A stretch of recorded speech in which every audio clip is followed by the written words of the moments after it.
ny mofinaina isan'andro atolotry ny mpitandrina rakotina valina maoly.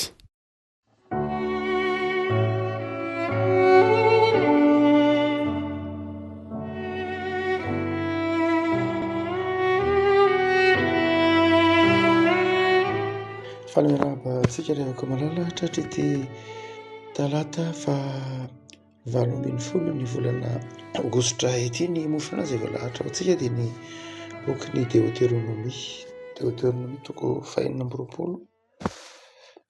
Deutéronomie toko 4 andiny fadimy ka hatramin'ny faha 1 bakitsika aminaran'iza zao.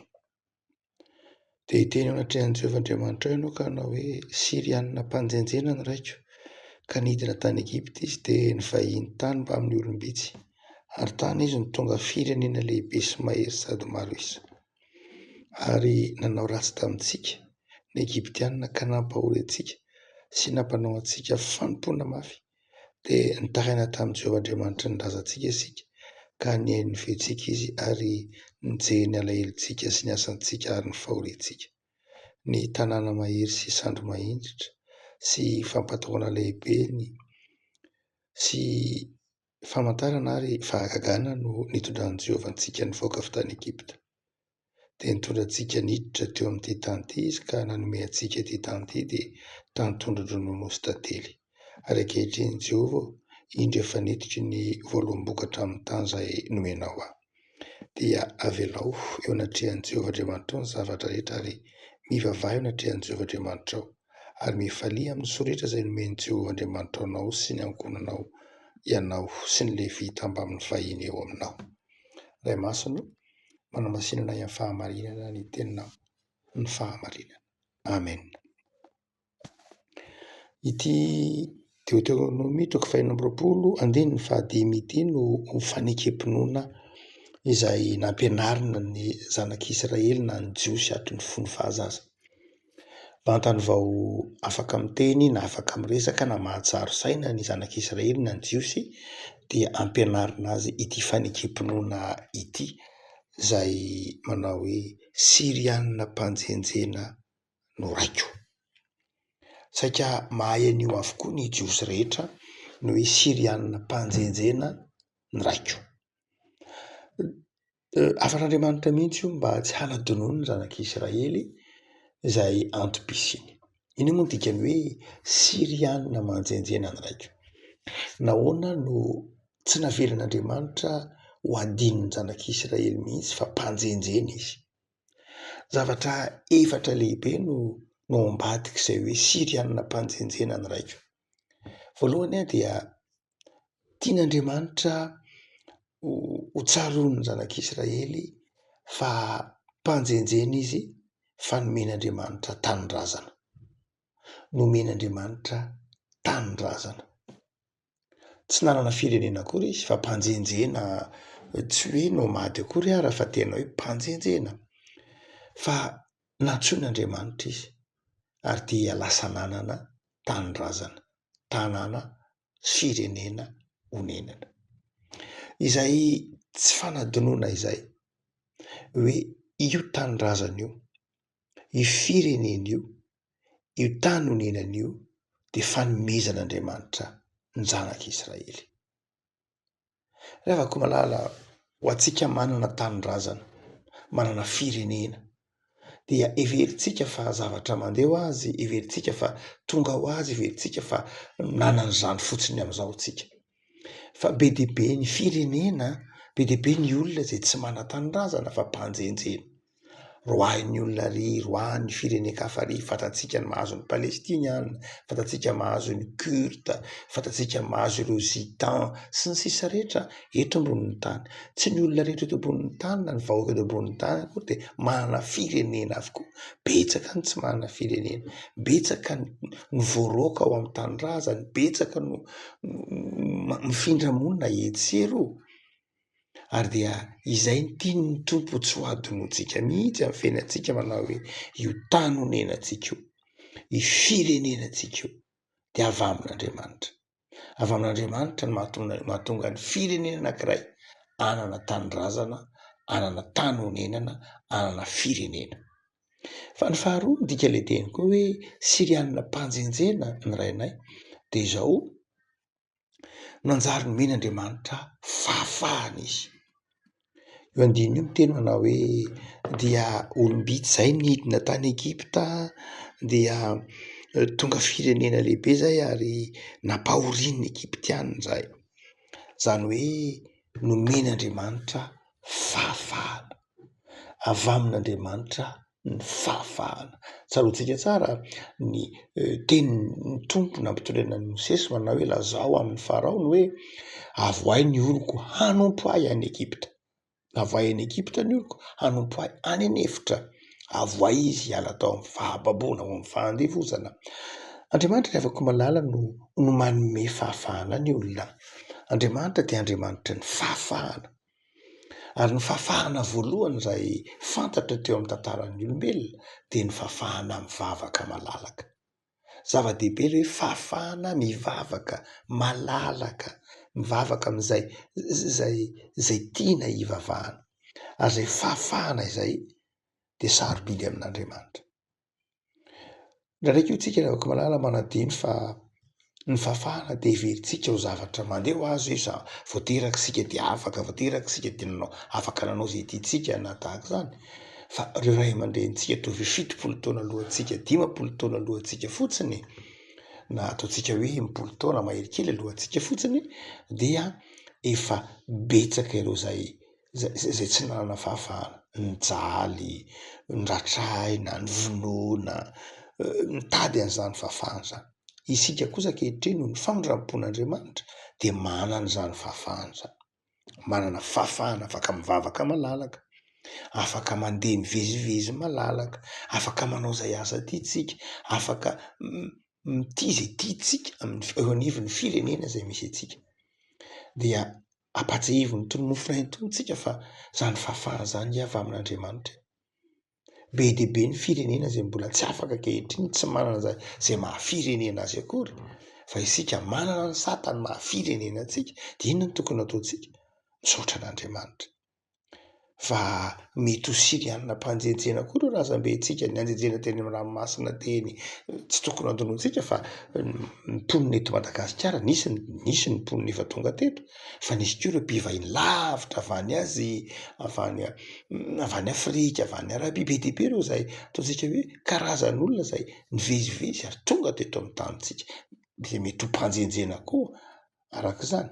Saingy nomen'Andriamanitra firenena afaka eto amin'ity firenena ity. Afaka aokary isika hisaotra an'Andriamanitra ary hahitantana izany fahafahana omen'Andriamanitra tsika izany amin'ny fahendrena sy ny fahazavan-tsaina. Fa ny fahatelo sady zava-dehibe koa rehefa koa malala amin'ity hoe Sirianina mpanjenjena ny rainay dia tsy tian'ny Tompo ho adinoantsika koa fa miay ny vavaka izy. Sirianina mpanjenjena ny razanay fa izao rehefa nigataka tamin'Andriamanitra izay dia niay ny vavaka Andriamanitra. Ao anatin'ny fanekem-pinoana tsy adinoina mihitsy ny hoe ny Andriamanitritsika dia Andriamanitra miay ny vavaka. Tsy Andriamanitra tompona ka topoina na ka topoina fotsiny, fa Andriamanitra miay noho ny sentin'ny fon'ny mpanompony. Andriamanitra miay noho ny sentin'ny fontsika. Ary ambaran'ny tenin'Andriamanitra eto manao hoe aza adinoinao mihitsy fa mpanjenjena ianao. Fa rehefa nivavaka tamin'Andriamanitra ianao, rehefa nitaraina tamin'Andriamanitra ianao, dia niainao anao ny Andriamanitra. Rehefa ny Tompo izay fahazavan-tsaina ny hampahatsiaro anao ny halehiben'ny famindram-pony, ka atsiarovanao fa Sirianina mpanjenjena koa isika. Tsy nanan'Andriamanitra aza. Mety ho nanompo sampy koa ara ireo razantsika. Saingy izao nataon'Andriamanitra nahafantatra azy isika ka nanjary noheno ny vavaka. Ny afaka malala ny Andriamanitra ao dia Andriamanitra miay ny vavaka, ka tsy manjenjeny ety amin'ity izao tontolo izao ity isika, mirenireny ety amin'ity izao tontolo izao ity, fa manana Andriamanitra mitarika antsika, manana Andriamanitra miasa, manana Andriamanitra manitsy, manana Andriamanitra momba sy mampahery antsika. Fa ny fahaefatra sady farany hoe Sirianina manjenjena ny rainay dia tsy tian'ny Tompo adinoina ny zanak'Israely koa dia izao ny maha izy azy, ny fombany, ny tantarany. asain'ny tompo tsy hanadino ny tantarany mihitsy eto ny zanak'Israely. Avy aiza ny ainga avy any Egipta, taiza ny fahatongavana tany amin'ny tany Kanana. Tonga tany amin'ny tany Kanana, inona no nivatana? Teny am-pandehanana, inona no nisetraina?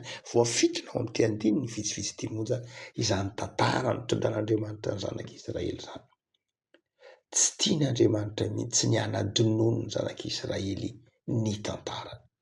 Ny olona manadino ny tantarany mantsy, na ny firenena manadino ny tantarany mantsy, dia tsy hitsahatra ny amerina ny fahadisoany teo aloha.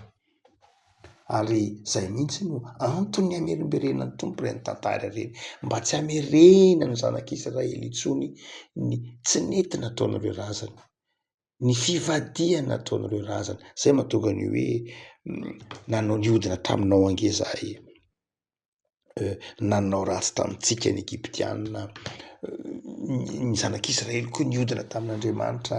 Tsy tian'Andriamanitra ny hanadino ny zanak'Israely an'izany. Tsy hoe Andriamanitra ny tsy manadino, na tsy Andriamanitra ny tsy mamela, fa izao tian'Andriamanitra ny tsy hanadinoana ny tantara. Ny tantara mantsy manome lesona, ny tantara manitsy, ny tantara mitaiza, ny tantara dia maha-izy azy ny firenena anankiray. Ny firenena izay manadino ny tantarany dia tahaka ny olona sanatria ny Alzheimer, tsy mahafantatra hoe aiza izy, tsy mahafantatra hoe hoaiza izy, tsy mahafantatra hoe izy izy, tsy mahafantatra hoe avy taiza izy, tsy mahafantatra hoe inona ny miandry azy, tsy mahafantatra na notion-na fotoana fotsiny koa ary hoe manahoana ny fizotry ny fotoana dia tsy ao an-tsaina akory. Mampalahelo ireny havantsika ireny, atrotrotsika mivavaka ry havako, satria aretina mafy tokoa ireny mivavaka ho an'izay olona mandalo an'ireny aretina ireny. Fa izao ny firenena izay tsy manadino ny tantarany dia firenena marary, satria firenena voatery tsy maintsy amerimberina ny fahadisoany teo aloha. Firenena tsy maintsy voatery mihitsy aza tsy hevitra, tsy afaka nitodika ny hoavy, tsy mahafantatra hoe izy. Ary dia zay mahatonga ny tompo eto miteny hoe averimberenina mihitsy. Fa Sirianina manjenjena ange ny rainareo, ny razanareo, aza dinoina ny tantaranareo mba hahafahanareo mitodika any amin'ny hoavy, hitondranareo ny tanindrazanareo ho amin'ny tsaratsara kokoa. Afaka malala misaotra ny tompo isika amin'ity mofinaina izay nomeny ny tompo antsika ity amin'ity talata ity. Eritreretantsika fa Andriamanitra no maha isika tsika, ao amin'Andriamanitra no hanovozantsika ny maha isika tsika, ny fahafahantsika, ny tanindrazantsika, ny tenintsika, ny fombantsika, zay rehetra eo amintsika ka soatoavina mahasoa sy mampandroso dia fantatsika fa avy amin'Andriamanitra izy ireny. Dia manana dity ary sika rehefa malala tsy hanadino ny lasa. Isaotra ny Andriamanitra amin'izay nomeny antsika, isaotra ny Andriamanitra amin'izay mbola nitondrany antsika. Ilay Jesosy Kristy eto amin'izay mataony azy fijaliana nanangana antsika ho velona ho aminy ane hitairantsika amin'ny fitiavana n'Andriamanitra, ka aizantsika manaja ny finoantsika n'Andriamanitra, aizantsika manaja koa ny tantarantsika hifaliantsika amin'ny isan'andro. Hivavaka isika. Tompo, misaotra anao zahay, misaotra anao noho ny amin'ny teninao izay mampatsiaro anay fa avy aminao ny tanindrazana, avy aminao ny firenena, avy aminao ny fombanay, ny fiavianay, ny antom-pisianay dia ianao. Aza velanao izay tompo hanadino fa loharanom-piainanay ianao. Aza velanao hanadino izay tompo fa ianao no mitondra anay amin'izay rehetra lalana diavinay ka mampandresy anay. Aza velanao hanadino izay tompo fa mihaino vavaka ianao. Misaotra tompo amin'ity fotoana ity izay atsiarovanay manokana koa ity talata ity ny 9 taona ny fiangonan'i Jesosy Kristy eto Madagasikara. Dia taio ny fiangonanao tompo, fiangonana velona, vavolombelonao, tianao Andriamanitra ary fiangonana mizara ny filazantsara. Dia taio tompo ny fikelezanainanay amin'ny fitorian'ny filazantsara. Mivavaka izay ho an'ny mpitondra fivavahana, ho an'ny mpino rehetra, taio izy ireny tompo, manjaka atomponay. Dia mivavaka izay ho an'ireo havanay tsy salama, ho an'ireo havanay manana orana, ho an'ireo havanay manana adim-panahy, ampahirezy izy ireny tompo, anjaka ao amin'izy ireny ny fiatanana sy fifaliana. maharitra sady madio. Misaotra tompotianay dia da iny tontolo andro na iny tontolo andro hanarahana ianao, hifalianay aminao. Misaotra Jesosy. Amen.